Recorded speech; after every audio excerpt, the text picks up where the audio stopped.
രാമനാണോ രാവണനാണോ എന്ന് ചോദിച്ചാൽ എനിക്ക് രാമൻ അറിയാൻ പാടില്ല. നിങ്ങൾക്ക് അങ്ങനത്തെ ഞാൻ ഒരു ദൈവവിശ്വാസിയല്ല ഒന്നാമത്തെ കാര്യം. പിന്നെ ഈ മര്യാദ പുരുഷോത്തമനായ രാമനെ ലൈക്ക് എന്നെ കുറിച്ച് എന്നെ സംബന്ധിച്ചിടത്തോളം ജയ് ശ്രീരാം വിളിക്കുന്നത് ഞാൻ കേട്ടിട്ടുള്ളത് ഒരാളെ കൊല്ലാൻ വേണ്ടിയിട്ടുള്ള ഇതിൽ മാത്രമാണ്. ഒരാളെ ഉപദ്രവിക്കാൻ വേണ്ടിയിട്ടൊക്കെ ഉപയോഗിക്കുന്നത്. എനിക്ക് അതിനങ്ങനെ കാണാൻ പറ്റുള്ളൂ. കാരണം ആ അടി വീണാക്കുന്നത് ആദ്യം ദളിതരുടെ നെഞ്ചത്താണെന്നേ. ഈ RSSന്റെ ഈ സവർണ മേധാവിത്വത്തിന്റെ ആദ്യത്തെ ഇപ്പൊ ഒരു പുള്ളിക്കാരെ ഈ അടുത്ത് ഇന്റർവ്യൂല് ഒന്ന് പറഞ്ഞു കേട്ടു. കറക്റ്റ് ഒരു ലിംപാലയുടെ ഒരു പുസ്തകത്തിന് ഉദ്ധരിച്ചിട്ടാണ് പുള്ളിക്കാരൻ അത് പറയുന്നത്. അതിനകത്ത് ഇങ്ങനെ പറയുന്നുണ്ട്, ഈ RSSന്റെ ദണ്ഡയുടെ ആദ്യത്തെ അടി വീണിരിക്കുന്നത് ഒരു ഇസ്ലാമിന്റെയോ ക്രിസ്ത്യാനിയുടെയോ മേത്തല്ല, അത് ഒരു ദളിതന്റെ മേത്താണ് വീണിരിക്കുന്നത്. അപ്പൊ എനിക്കത് ആ അടിയുടെ വേദന എനിക്ക് ഇപ്പോഴും ഉണ്ടാവുമല്ലോ. ചേട്ടൻ മനസ്സിലാവില്ലല്ലോ, അടി വാങ്ങിയിട്ട് ഞാനല്ലേ. അപ്പൊ എനിക്ക് അതിനെ കുറിച്ച് മിണ്ടാതിരിക്കാൻ പറ്റില്ല. അത് ഒരു വലിയ ചലനം ഉണ്ടാക്കാൻ സാധ്യതയുണ്ടെന്ന് ചിലർ ഭയക്കുന്നു. ചില ഭീഷണിയൊക്കെ വന്നിരിക്കുന്നു യൂട്യൂബ്. അത് ഇടക്കിടക്ക് വരുന്നുണ്ട്. യൂട്യൂബ് എടുത്ത് നോക്കി കഴിഞ്ഞാൽ അറിയാം പാലക്കാട് വന്ന് അടിക്കും എന്നൊക്കെയാണ്. നമ്മളെ കയറി അടിക്കുന്നുണ്ടോ, അതൊന്നും അടിക്കാൻ പോകില്ല. പക്ഷെ അവരെ അസ്വസ്ഥപ്പെടുത്തുന്നുണ്ട്. ഓ പിന്നെ ഞാനതിൽ എനിക്ക് സന്തോഷമുണ്ട്. കുറച്ച് ആൾക്കാർ ഇതിൽ അസ്വസ്ഥപ്പെടുന്നുണ്ട് എന്ന് പറയുമ്പോൾ എനിക്ക് ഭയങ്കര സന്തോഷമുണ്ട്. ഈ സംഭവങ്ങൾക്കൊക്കെ ശേഷം വേടന് ആ ഫയർ നഷ്ടപ്പെട്ടതുപോലെ തോന്നുന്നു, അത് ആ ഫയർ കൂടുകയാണോ ചെയ്യുന്നത്? ഞാൻ കൂടുതൽ വായിച്ചുകൊണ്ട് എനിക്ക് വായിക്കാനുള്ള സാഹചര്യങ്ങളൊക്കെ ഇപ്പൊ ഭയങ്കര ഓപ്പൺ ആയി എനിക്ക്. അപ്പൊ ഞാൻ കൂടുതൽ വായിച്ചുകൊണ്ടിരിക്കുക. എനിക്ക് ഒരിക്കലും ആദ്യം കെട്ടുപോകാതിരിക്കാൻ ഞാൻ കിണഞ്ഞ് പരിശ്രമിച്ചുകൊണ്ടേയിരിക്കും. ആ ഫയർ വിടാതിരിക്കാൻ തീർച്ചയായിട്ടും. രാഷ്ട്രീയം പറയുന്നത് നിർത്തുകയില്ല. I think I am the chosen one. എന്താണ് ഈ ബിജെപിക്കാരെ വിടാതെ കൂടിയേക്കണേ? ഇപ്പൊ കാലിക്കറ്റ് സിൻഡിക്കേറ്റ് അംഗം പറഞ്ഞിരിക്കുന്നത് വേടന്റെ പാട്ട് പഠിപ്പിക്കരുതെന്നാണ്. എന്താണ് ഇവർ ഇങ്ങനെ പുറകെ നടന്ന് വേട്ടയാണെന്ന്? നമുക്കറിയില്ല. ഇതിപ്പോ ഞാൻ പറഞ്ഞിട്ടൊന്നല്ലേ പാട്ട് പഠിപ്പിക്കുന്നത്. ഞാൻ ഇന്റർവ്യൂവിനകത്ത് പറഞ്ഞിട്ടുണ്ടായിരുന്നു, നിങ്ങളുടെ ആഗ്രഹം ഉണ്ടായിരുന്നു ഞാൻ മരിച്ചു പോകുമ്പോഴേക്കും എന്നെ കുറിച്ച് ആൾക്കാരെ അല്ലെങ്കിൽ 10ാം ക്ലാസ് എങ്ങനെ പഠിക്കുന്നു. അപ്പൊ ഇത് വലിയൊരു ഭാഗ്യമായിട്ടാണ് എനിക്ക് തോന്നുന്നത്.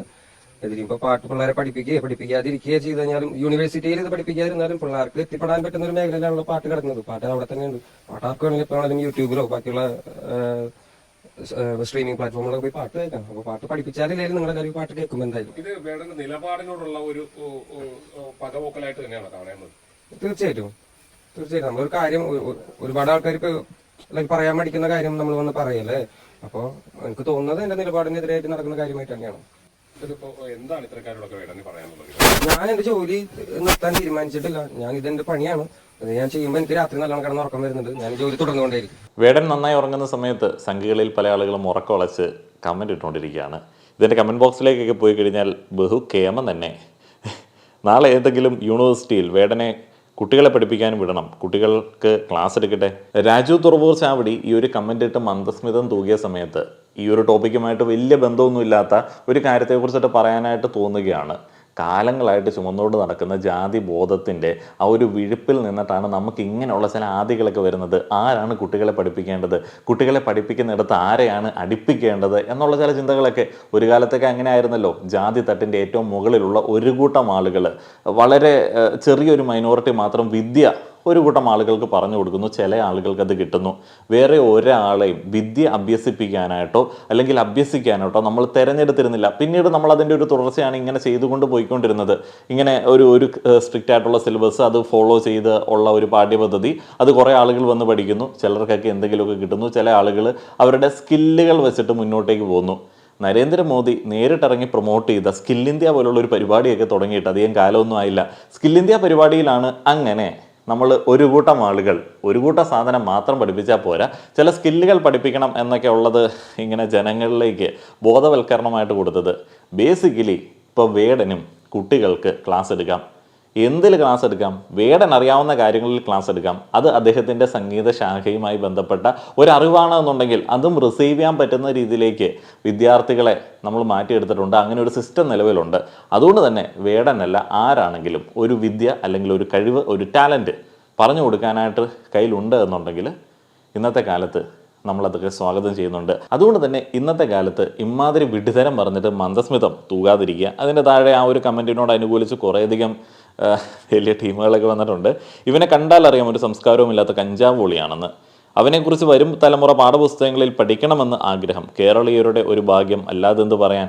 വേടൻ്റെ ജീവചരിത്രമോ വേടൻ്റെ ജീവിത രീതിയോ വേടനുമായി ബന്ധപ്പെട്ട എന്തെങ്കിലും കോൺട്രവേഴ്സിയോ അല്ല ആ ഒരു പാഠപുസ്തകത്തിൽ ആഡ് ചെയ്തിരിക്കുന്നത്.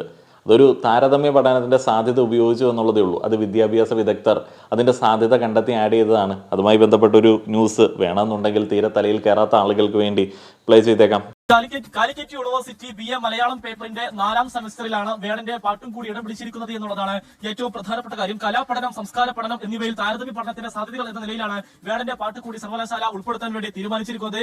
അമേരിക്കൻ റാപ്പ് സംഗീതവുമായി മലയാളം റാപ്പ് സംഗീതവുമായി ബന്ധപ്പെട്ടുള്ള വ്യത്യാസത്തിന്റെ പഠനവുമായി ബന്ധപ്പെട്ടാണ് ഈ പാട്ടുകൾ ഉൾപ്പെടുത്തിയത് എന്നുള്ളതാണ് ഏറ്റവും പ്രധാനപ്പെട്ട കാര്യം.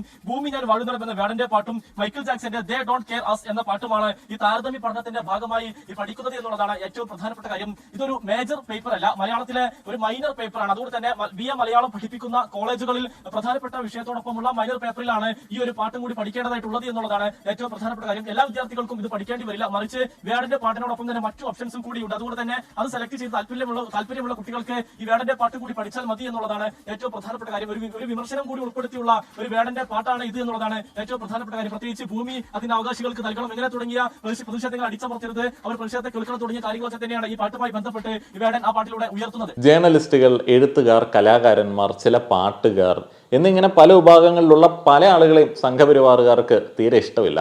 തരം കിട്ടിക്കഴിഞ്ഞാൽ അവരെ ഭീഷണിപ്പെടുത്താറുണ്ട്, ചില ആളുകളൊക്കെ ആക്രമിച്ചിട്ടുണ്ട്, ചില ആളുകളെയൊക്കെ കൊന്നിട്ടുണ്ട്.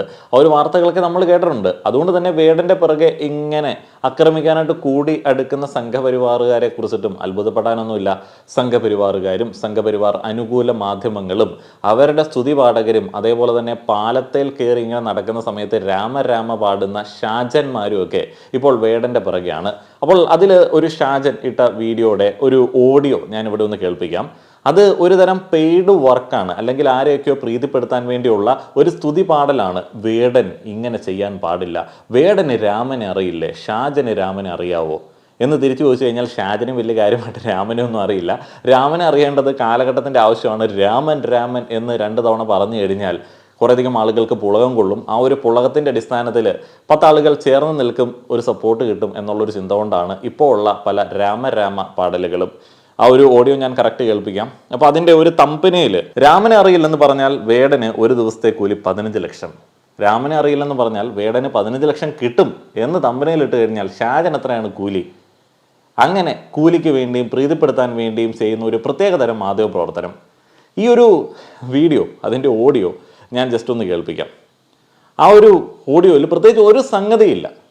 ഇപ്പോൾ ആർക്കാണോ വിഷമം വന്നിരിക്കുന്നത് അവർക്ക് വേദനയുള്ളിടത്ത് ഇത്തിരി മരുന്ന് തടവുന്ന ഒരു തരം പ്രത്യേക മാധ്യമ പ്രവർത്തനം. നമസ്കാരം. ഞാൻ ഒരു വേടൻ വിരോധിയല്ല എന്ന് മാത്രമല്ല, ഒരു പരിധി വരെ വേടൻ ആരാധകനുമാണ്. വേടന്റെ അതിമനോഹരമായ ശബ്ദം, അയാളുടെ മുഖത്തെ ഭാവങ്ങൾ, അത്യാകർഷകമായ ആകാരഭംഗി, തന്റെ രാഷ്ട്രീയം തന്റെ കലയിലൂടെ ലോകത്തോട് വിളിച്ചു പറയാനുള്ള ആർജവം, അതിലൊക്കെ എനിക്ക് വേടനോട് ബഹുമാനവും ആദരവുമാണ്. വേടനെ അകാരണമായി ചിലരൊക്കെ ഭയക്കുന്നു.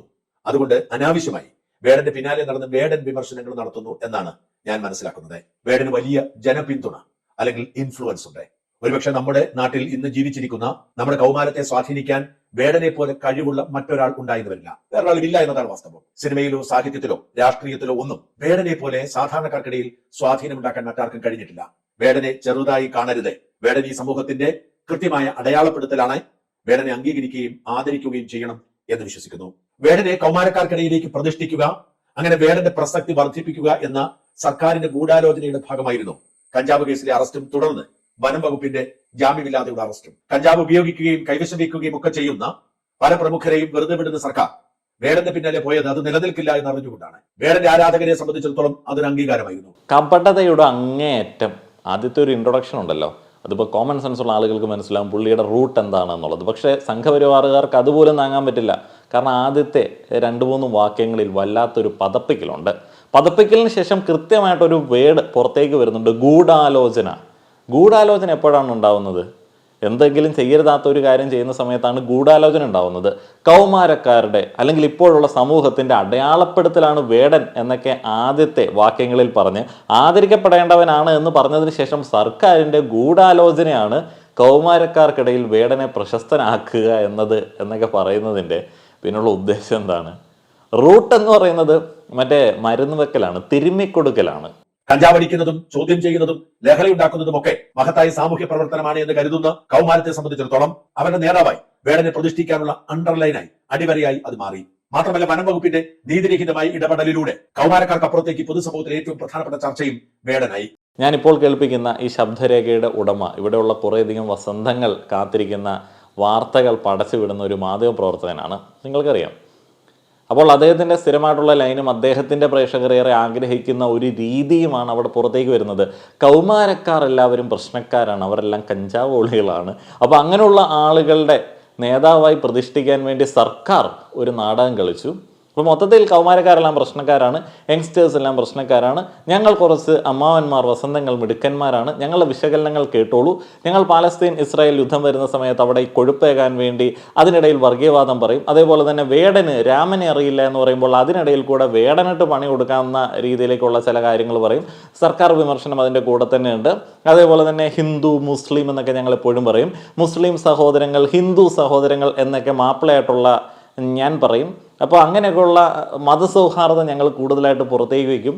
ഇമാതിരി കപടന്മാരുടെ ഒരു നേതാവാണ് ഇങ്ങാര്. വേടൻ ഒന്ന് കേട്ടിട്ടുണ്ടെന്നല്ലാതെ ഈ വിവാദം ഉണ്ടാകുന്നത് വരെ വേടനെ ശ്രദ്ധിക്കാത്ത ഒരാളായിരുന്നു എളിയവനായി ഞാനും എന്ന് ഓർക്കണം.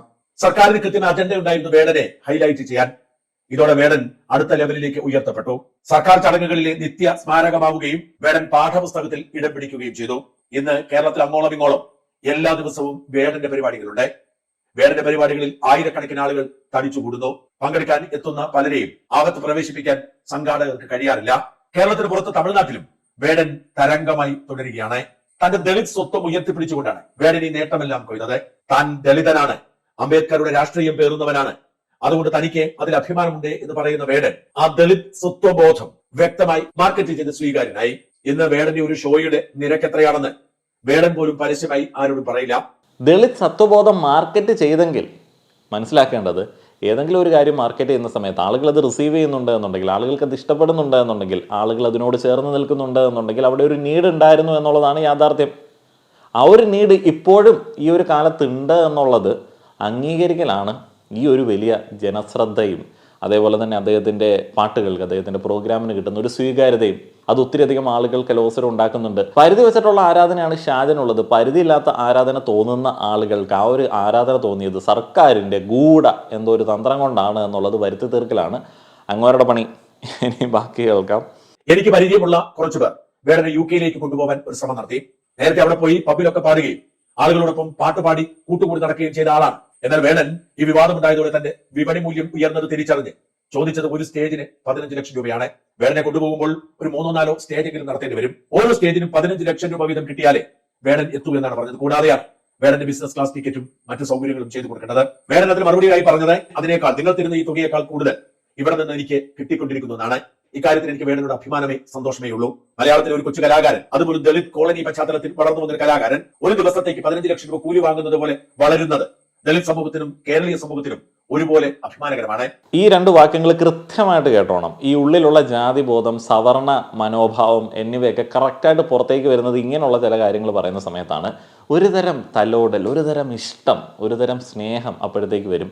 ദളിത് ഐഡന്റിറ്റിയിൽ നിന്ന് വന്ന ഒരാൾ 15 ലക്ഷമൊക്കെ ഒരു സ്റ്റേജിന് വാങ്ങുന്ന രീതിയിലേക്ക് ഉയർന്നുവല്ലോ, വലിയ കാര്യം, ഞാൻ അതിൽ വലിയ സന്തോഷവാനാണ് എന്ന് പറഞ്ഞു വെക്കുന്നതിന് പിന്നിലുള്ള സംഗതി എന്താണ്? അത് സ്വാഭാവികമായിട്ടുള്ളൊരു കാര്യമല്ല എന്നുള്ളൊരു ചിന്തയിൽ നിന്നാണ് അങ്ങനെ വരുന്നത്. ഇപ്പോഴും ഇവിടെ ജാതി വേടൻ പറയുന്നു. ഇവിടെ ഇപ്പോൾ ജാതിയില്ല. ജാതി ഇല്ലാത്ത സമയത്ത് ജാതി കുത്തിപ്പോക്കുന്നവനാണ് വേടൻ എന്നൊക്കെ പറയുന്ന സമയത്ത് ആളുകൾ ചിന്തിക്കേണ്ട ഒരു കാര്യമുണ്ട്. ഇപ്പോഴും ഒരു ദളിതൻ, ഒരു കലാകാരൻ അത്രയധികം റെന്യൂമറേഷൻ വാങ്ങുന്നത് പോലും വലിയ അതിശോക്തിയായിട്ട് പറയുന്ന മുഖ്യധാരാ മാധ്യമപ്രവർത്തകർ വരെ ഉള്ള സമയത്ത് ജാതി ഇല്ല എന്നൊക്കെ നിങ്ങൾ ആരോടാണ് പറയുന്നത്? ജാതിയുടെ അടിസ്ഥാനത്തിലാണ് വേതനം പോലും നിർണ്ണയിക്കപ്പെടുന്നത്, ജാതിയുടെ അടിസ്ഥാനത്തിലാണ് സാമ്പത്തിക ഉയർച്ച ഉണ്ടാവുന്നത് എന്നുള്ളതിൻ്റെ പോലും തെളിവാണ് ആ 2 സ്റ്റേറ്റ്മെൻ്റ് ഒക്കെ. കാരണം അത് വലിയൊരു വാർത്തയാണ്. ദളിത് സമൂഹത്തിൽ നിന്ന് എളിയൊരു കലാകാരൻ വന്നു ഒരു സ്റ്റേജിന് 15 ലക്ഷം വാങ്ങുന്ന ഒരു രീതിയിലേക്ക് വന്നു.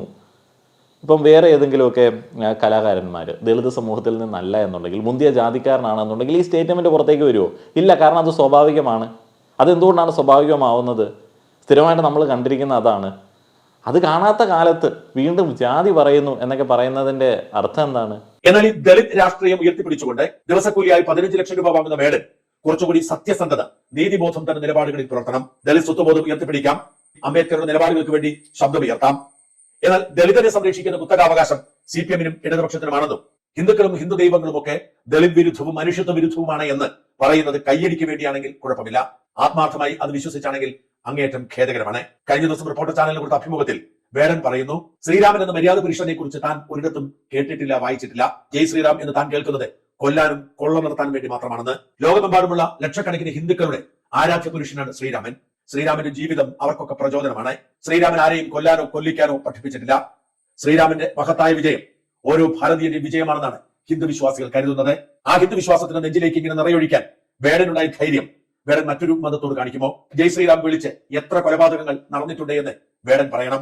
ജയ് ശ്രീറാം എന്ന മധുരമന്ത്രത്തിൽ ലയിച്ചിരിക്കുന്ന ഭക്തരെ നമ്മൾ കണ്ടിട്ടുണ്ട്. ചില വിവരം കേട്ടവർ ജയ് ശ്രീറാം വിളിച്ചുകൊണ്ട് കൊല നടത്തിയിട്ടുണ്ടാവാം, ഇല്ലെന്നൊന്നും പറയുന്നില്ല. എന്നാൽ ശ്രീരാമൻ എന്ന നല്ല പുരുഷനെ കുറിച്ച് താൻ കേട്ടിട്ടേ ഇല്ല. കേട്ടിട്ടുള്ളതെല്ലാം ജയ് ശ്രീറാം എന്ന കൊലവിളിയാണ് എന്ന് പറയുന്നത് ഹിന്ദു വിശ്വാസികളെ വ്രണപ്പെടുത്താനാണ്. ഈ രാവണനും രാമനുമായിട്ട് ഉള്ള കമ്പാരിസൺസ് സ്ഥിരമായി പലയിടത്തായി നമുക്ക് വായിക്കാനായിട്ട് സാധിക്കും. ഇപ്പോൾ ദളിത് അതേപോലെ തന്നെ തമിഴ് നറേറ്റീവ്സിലൊക്കെ പലപ്പോഴായി ഈ രാവണന്റെ ആര്യൻ അധിനിവേശത്തിനെതിരെയുള്ള ശക്തമായ പ്രതിരോധത്തെക്കുറിച്ചിട്ടൊക്കെ നമുക്ക് വായിക്കാൻ പറ്റും. അപ്പോൾ അതുകൊണ്ട് തന്നെ ഈ രാമനേക്കാളിലും കൂടുതലായിട്ട് രാവണനെ ഒക്കെ അറിയാം എന്ന് പറയുന്നത് ലങ്കയിലും അതേപോലെ തന്നെ തമിഴിലുമൊക്കെ കൂടുതലായിട്ട് ആളുകൾ അഭിമാന പുരസരം പറയുന്ന ഒരു കാര്യമാണ്. അതിലൊന്നും പ്രത്യേകിച്ച് സംഗതികളൊന്നുമില്ല. ഓരോ ആളുകൾക്കും വായിക്കുന്ന സമയത്ത് അവരുടേതായിട്ടുള്ള ഒരു റീഡിങ്ങിലേക്കും അനുമാനത്തിലേക്കും ഒക്കെ എത്താം. ഇപ്പോൾ മര്യാദ രാമനായിട്ടുള്ള രാമനെ എൻ്റെ വായനയിൽ എനിക്കത്ര വലിയ താല്പര്യമൊന്നുമില്ല. എനിക്ക് താല്പര്യമില്ല എന്നുള്ളത് എൻ്റെ സ്വാതന്ത്ര്യമാണ്. വേടന് അറിയില്ല എന്ന് പറയുന്ന അദ്ദേഹത്തിൻ്റെ സ്വാതന്ത്ര്യമാണ്. ഇപ്പോൾ വേടനെ നിങ്ങൾക്കറിയില്ല, കഴിഞ്ഞിടയ്ക്കാണ് പരിചയപ്പെട്ടത് എന്ന് ഷാജൻ പറയുന്നു. ആർക്കെങ്കിലും എന്തെങ്കിലും പ്രശ്നമുണ്ടോ? ഇല്ല. രാമൻ അദ്ദേഹത്തിന് അറിയില്ല, അറിയാൻ താല്പര്യപ്പെടുന്നില്ല എന്ന് പറഞ്ഞാലും പ്രത്യേകിച്ച് പ്രശ്നമൊന്നുമില്ല. ലോകത്താകമാനമുള്ള ഹിന്ദുക്കളുടെയും അതേപോലെ തന്നെ ഹിന്ദു മതത്തെക്കുറിച്ചിട്ടും അതിൻ്റെ പുരാണങ്ങളെക്കുറിച്ചിട്ടും അറിയുന്ന ആളുകൾക്കും വലിയ ഹീറോ ആണ് രാമൻ. നമ്മളെല്ലാവരും ഈ കഥകളിൽ കൂടെയും അതേപോലെ തന്നെ ടെലിവിഷൻ സീരിയലുകളിൽ കൂടെയും സിനിമകളിൽ കൂടെയും ഒക്കെ രാമനെ അറിഞ്ഞിട്ടുണ്ട്. രാമൻ എന്ന് പേരിട്ടിട്ടുള്ള പല ആളുകളും സിനിമകളിൽ നല്ല നല്ല ക്യാരക്ടറുകളായിരുന്നു. അപ്പോൾ നമ്മളുടെ ഉള്ളിലൊക്കെ രാമനെ കുറിച്ചിട്ട് നല്ലൊരു ഇമേജാണുള്ളത്. എന്നാൽ പല വായനകളിലും ചില കമ്പാരിസണുകളിലും രാമൻ അത്ര മര്യാദ രാമനായിട്ട് നമുക്ക് തോന്നില്ല. എനിക്ക് രാമനോട് ഒരു അതൃപ്തി തോന്നിയ സംഗതി എന്താണെന്ന് വെച്ച് കഴിഞ്ഞാൽ മറ്റേ അഗ്നിപരീക്ഷയുടെ ആ ഒരു ഘട്ടത്തിലാണ്. രാവണൻ സീതയെ അപഹരിച്ചുകൊണ്ട് പോകുന്നു, രാമൻ മാസമായിട്ട് പോയിട്ട് രക്ഷിച്ചുകൊണ്ട് വരുന്നു. അതിനുശേഷം സീതയുടെ പരിശുദ്ധി പരിശോധിക്കാൻ വേണ്ടി ഒരു അഗ്നിപരീക്ഷ. അത് ഈ വളരെ റൊമാൻറ്റിക് ആയിട്ടുള്ള ഐഡിയൽ ആയിട്ടുള്ള ദാമ്പത്യ ബന്ധം മുന്നോട്ടേക്ക് കൊണ്ടുപോകുന്ന കപ്പിളിൻ്റെ ഇടയിൽ ഉണ്ടാവുന്ന സമയത്ത് നമുക്കൊരു അതൃപ്തി തോന്നും. രാമൻ എന്നാലും എന്തുകൊണ്ടായിരിക്കും സീതയെ സംശയിച്ചത്? ഇതൊരു റീഡിംഗ് ആണ്. ഇതേപോലെ പല റീഡിംഗ് ഉണ്ട്. ശരിക്കും അന്ന് അഗ്നിപരീക്ഷയ്ക്ക് വിധേയമായിട്ടുള്ളത് ഒറിജിനൽ സീതയായിരുന്നില്ല, മായാ സീതയായിരുന്നു എന്നുള്ള റീഡിംഗ് ഒക്കെ ഉണ്ട്. അപ്പോൾ ഈ ദളിത് നറേറ്റീവിലും തമിഴന്മാർക്കിടയിലും രാമന് ഒരു വലിയ സ്വീകാര്യത ഇല്ല എന്നുള്ളത് ഒരു യാഥാർത്ഥ്യമാണ്. ആ ഒരു നറേറ്റീവ് പങ്കുവെക്കുന്നതിൽ വേടനെ ബാൻ ചെയ്യേണ്ട ആവശ്യമൊന്നുമില്ല. ആർക്കാണ് ഇപ്പോൾ രാമനെ എല്ലാ ആൾക്കാരും അറിയണമെന്നുള്ള ആ ഒരു നിർബന്ധ ബുദ്ധിയൊക്കെ ഉള്ളത്? ഇനിയിപ്പോൾ ജയശ്രീറാമിലേക്ക് തിരികെ വന്നു കഴിഞ്ഞാൽ വേടന് ജയശ്രീറാം കേൾക്കുന്നത് എന്തോ പേടിയാണ് എന്ന് അദ്ദേഹത്തിൻ്റെ വാക്കുകളിൽ നിന്ന് നമുക്ക് മനസ്സിലായി. അപ്പോൾ അങ്ങനെയൊക്കെ പറയുന്നത് ചില ആളുകൾക്ക് വേദന ഉണ്ടാക്കും എന്നൊക്കെ പറഞ്ഞു കഴിഞ്ഞാൽ അതിനകത്ത് പ്രത്യേകിച്ച് കഥയൊന്നുമില്ല. പേടിക്കണം എല്ലാ ആളുകളും എന്നൊരാഗ്രഹം ഒരു കാലത്ത് ഈ സംഘപരിവാറുകൾക്ക് കാര്യമായി ഉണ്ടായി. അപ്പോൾ അവർ വയലൻ്റ് രാമനെ അവതരിപ്പിച്ചു. വളരെ അഗ്രസീവായിട്ടുള്ള രാമൻ, ഹനുമാൻ, അതൊക്കെയാണ് ഈ സംഘികളുടെയൊക്കെ കാറിൻ്റെയും ഓട്ടോറിക്ഷയുടെയും ബൈക്കിൻ്റെ ഒക്കെ പുറകിൽ കാണുന്ന ആ ഒരു കാവി കളറുള്ള കലിപ്പന്മാരായിട്ടുള്ള രാമനും ഹനുമാനും ഒക്കെ. അത്ര കാലം വരെ നമ്മളൊന്നും കണ്ടിരുന്നില്ല. അത് പുതിയൊരു ആവിഷ്കാരമായിരുന്നു ആളുകളെ പേടിപ്പിക്കാൻ വേണ്ടി. അതിനുശേഷം പല ശക്തി പ്രകടനങ്ങളിലും വയലൻ്റ് ആയിട്ടുള്ള മോബ് അറ്റാക്കുകളിലും ഈ ജയ് ശ്രീറാം വിളികൾ കേട്ടതായിട്ട് പല ആളുകളും പറഞ്ഞു. അതേപോലെ തന്നെ പല വീഡിയോസും പ്രചരിച്ചു. ചില ആളുകളെ കൊണ്ട് ജയ് ശ്രീറാം വിളിപ്പിക്കാൻ വേണ്ടിയുള്ള ശ്രമങ്ങൾ, അന്യമതസ്ഥരെ കൊണ്ട് ജയ് ശ്രീറാം വിളിപ്പിക്കാൻ വേണ്ടിയുള്ള ശ്രമങ്ങൾ ഇപ്പോഴും കൂടുതലായിട്ട് നമുക്ക് കാണാൻ പറ്റുന്നത് ചില ഇൻസ്റ്റഗ്രാം റീലുകളിലൊക്കെയാണ്. ഗോഖലെ സംരക്ഷിക്കാൻ വേണ്ടി ഗോരക്ഷാ സേനയുടെ ഗോപുത്രന്മാരെല്ലാം കൂടെ നാഷണൽ പെർമിറ്റ് ലോറിയുടെ പിറകെ ബൈക്കുമായി കൊലപാതക ആഹ്വാനവുമായിട്ട് പായുന്ന സമയത്ത്, അള്ളു വെച്ച് ലോറിയെ മറിച്ചിടാനായിട്ട് ശ്രമിക്കുന്ന സമയത്ത്, അവരെയൊക്കെ അടിക്കാനായിട്ട് പോകുന്ന സമയത്ത് ഇവർ ജയ് ശ്രീറാം വിളിക്കും. എന്തോ വലിയ പരിപാടിയായിട്ടാണ് ഇവർ ചെയ്യുന്നത്. അപ്പോൾ അങ്ങനെ ഈ രാമനെയും അതേപോലെ തന്നെ ഹനുമാനെയും ജയ് ശ്രീറാമിനെയും ഒക്കെ ആളുകളുടെ മനസ്സിലേക്ക് പേടിയോടെ പതിപ്പിച്ചതിനകത്തും സംഘപരിവാറുകാർക്ക് വലിയൊരു പങ്കുണ്ട്. വയലൻ്റ് ആയിട്ടുള്ള രാമനെ ഹനുമാനെയൊക്കെ അവതരിപ്പിച്ച് ശക്തി പ്രകടനങ്ങളിൽ ജയ് ശ്രീറാം വിളിച്ച് ആളുകളെ കൊണ്ട് കൂമ്പിനിടിപ്പിച്ച് അത് പറയിപ്പിച്ചതിന് ശേഷം അത് കേൾക്കുമ്പോഴത്തേന് വേടനല്ല ആർക്കാണെങ്കിലും പേടി തോന്നി എന്നൊക്കെ പറയുമ്പോൾ എന്തിനാണ് ഇത്രമാത്രം ദേഷ്യപ്പെടുന്നത്? പേടിപ്പിക്കുക ആയിരുന്നല്ലോ ഉദ്ദേശം. ഇപ്പൊ പേടി തോന്നി എന്ന് പറയുമ്പോൾ അഭിമാനിക്കുകയല്ലേ ചെയ്യേണ്ടത്? അല്ലാഹു അക്ബർ എന്ന് വിളിച്ചുകൊണ്ടാണ് ലോകമെമ്പാടും പല മുസ്ലിം ഭീകരരും കൊല നടത്തുന്നതെന്ന് നമുക്കറിയാം. എന്നാൽ അങ്ങനെ വിളിച്ചു പറയാൻ ഒരു വേടനും ധൈര്യമില്ല. അതേസമയം ജയ് ശ്രീറാം എന്ന് പറഞ്ഞാൽ അത് കൊലപാതകത്തിന്റെ പ്രതീകമാണ് എന്ന് പറയാൻ ഇവർക്കാർക്കും ഒരു മടിയുമില്ല. ഇത് ഇരട്ടത്താപ്പും അങ്ങേയറ്റം ഹീനകരമായ മതനിന്ദയുമാണ്. ദളിതിന്റെ പേരിൽ ദിവസം 15 ലക്ഷം രൂപ കൂലി വാങ്ങുന്നതും ജീവിക്കുന്നതും ഒന്നും തെറ്റല്ല. കലാകാരൻ എന്ന നിലയിൽ വേടനെ ഒതുക്കാൻ ശ്രമിക്കുന്നതിനോടും യോജിപ്പില്ല. എന്നാൽ ഹിന്ദുവിന്റെ വികാരത്തെ മാത്രം വ്രണപ്പെടുത്തിക്കൊണ്ട് അതിന് കിട്ടുന്ന കയ്യടിയിലൂടെ തന്റെ ദിവസക്കൂലി വർദ്ധിപ്പിക്കാൻ ശ്രമിക്കുന്നത് അങ്ങേയറ്റം മോശമാണ്. ഇത് കേൾക്കുന്ന സമയത്ത് സംഘികൾക്കും ക്രിസ്സംഘികൾക്കും ഒക്കെ തോന്നും, ശരിയാണല്ലോ, കാരണം എന്താണെന്ന് വെച്ച് കഴിഞ്ഞാൽ ബുദ്ധി അത്രത്തോളം പ്രവർത്തിക്കില്ലല്ലോ. അപ്പോൾ ആ ഒരു ബുദ്ധി പ്രവർത്തിക്കാത്തതിൻ്റെ അടിസ്ഥാനത്തിലാണ് ഇങ്ങനെ ഒരു സ്റ്റേറ്റ്മെൻ്റൊക്കെ പുറത്തേക്ക് അടിച്ചങ്ങട് വിടുന്നത്. കാലങ്ങളായിട്ട് എല്ലാ സിനിമകളിലെയും തീവ്രവാദികൾ വരുന്നത് ഈ ഒരു സുക്തമൊക്കെ ഉരുവിട്ടുകൊണ്ടാണ്. അള്ളാഹു അക്ബറൊക്കെ അവർ പറയാറുണ്ട്. അതേപോലെ തന്നെ ഇസ്ലാം മതത്തിൻ്റേതായിട്ടുള്ള സുക്തങ്ങളൊക്കെ നാലുപാടും കേൾപ്പിച്ചിട്ടാണ് സിനിമകളിൽ ഈ തീവ്രവാദികൾ ഇൻട്രൊഡ്യൂസ് ചെയ്യുന്നത്. അത് ആവിഷ്കാര സ്വാതന്ത്ര്യത്തിൻ്റെ പരിധിയിൽ ഉള്ളതുകൊണ്ടാണോ അതോ ഇനിയിപ്പോൾ ഒന്നും ചെയ്യാൻ പറ്റാത്തത് കൊണ്ടാണോ ആരും പ്രതികരിക്കാത്തത് എന്നുള്ളത് എനിക്കറിയില്ല. പ്രതികരിക്കേണ്ട ആവശ്യമൊന്നുമില്ല. കാരണം എന്തടിസ്ഥാനത്തിലാണ് പ്രതികരിക്കുന്നത്? കാരണം അങ്ങനെയുള്ള സൂക്തങ്ങളും അങ്ങനെയുള്ള മതാടിസ്ഥാനത്തിലുമാണ് തങ്ങൾ ആ ഒരു പ്രവർത്തനം നടത്തുന്നത് എന്ന് ശക്തമായിട്ട് വാദിക്കുന്ന തീവ്രവാദ പ്രസ്ഥാനങ്ങൾ ഉള്ളയിടത്ത് അപ്പം അതിനെതിരെ പ്രതിരോധം തീർക്കേണ്ട ആവശ്യമില്ലല്ലോ. അപ്പോൾ ആ ഒരു രീതിയിലേക്ക് തങ്ങളും വളരുക എന്നുള്ള ഒരു ലക്ഷ്യമായിരുന്നു ചില സംഘപരിവാറുകാർക്ക്. അതിൻ്റെ ഭാഗമായിട്ടാണ് അവർ ഈ വയലൻറ്റ് രാമനെയും ജയ് ശ്രീറാമിനെയൊക്കെ അങ്ങനെ രീതിയിൽ പോർട്രേ ചെയ്തത്. ദളിത് രാഷ്ട്രീയം പറയുന്ന വേടൻ എന്തിനാണ് തീവ്ര ഇസ്ലാമിനെ കുറിച്ച് സംസാരിക്കേണ്ടത്? അതും ഇതുമായിട്ട് എന്ത് ബന്ധമുള്ളൂ? ജാതി തട്ടുകൾ തിരിച്ചു കൊണ്ടുവരാൻ വേണ്ടിയുള്ള സംഘപരിവാറുകാരുടെ ശ്രമത്തിനെതിരായിട്ടാണ് ദളിത് രാഷ്ട്രീയം സംസാരിക്കേണ്ടത്. നിലവിൽ നമ്മൾ ആദ്യം കണ്ട കമൻറ്റിലെ ചില ജാതി ബോധങ്ങളൊക്കെ ഉണ്ട്, സവർണ മേധാവിത്വം, അങ്ങനെയുള്ള ചില ആഗ്രഹങ്ങൾ, അഭിനിവേശനങ്ങളൊക്കെ ഉണ്ട്. ഷാജൻ പറഞ്ഞതുപോലെ തന്നെ ദളിത് കമ്മ്യൂണിറ്റിയിൽ നിന്ന് 15 ലക്ഷമൊക്കെ ഒരു സ്റ്റേജിന് വാങ്ങുന്ന രീതിയിലേക്ക് ആളുകൾ വന്നു. അതൊക്കെ ഇപ്പോഴും അസ്വാഭാവികത തോന്നിപ്പിക്കുന്നുണ്ടെങ്കിൽ അതിനൊക്കെ എതിരായിട്ടാണ് സംസാരിക്കേണ്ടത്. സംഘപരിവാറുകാരെ എന്തെങ്കിലും പറയുമ്പോൾ തീവ്ര ഇസ്ലാമിനെ അവർ കൂട്ടുപിടിക്കുന്നതിൻ്റെ മെയിൻ ഉദ്ദേശം എന്താണെന്ന് വെച്ച് കഴിഞ്ഞാൽ ഞങ്ങൾ ശക്തന്മാർ, അവർ ശക്തന്മാർ. അവർക്കെതിരെ പറയുമ്പോൾ അവർ നിങ്ങളെ ആക്രമിക്കാൻ സാധ്യതയുണ്ട്, ഞങ്ങൾക്കെതിരെ പറയുമ്പോൾ നിങ്ങൾക്ക് എന്താണ് പേടിയില്ലാത്തത് എന്നുള്ളൊരു ചോദ്യമാണ്. അപ്പോൾ അവരെ പോലെ തന്നെയാണ് കൺസിഡർ ചെയ്യുന്നത് എന്ന് സിമ്പിളായിട്ട് മനസ്സിലാക്കാം.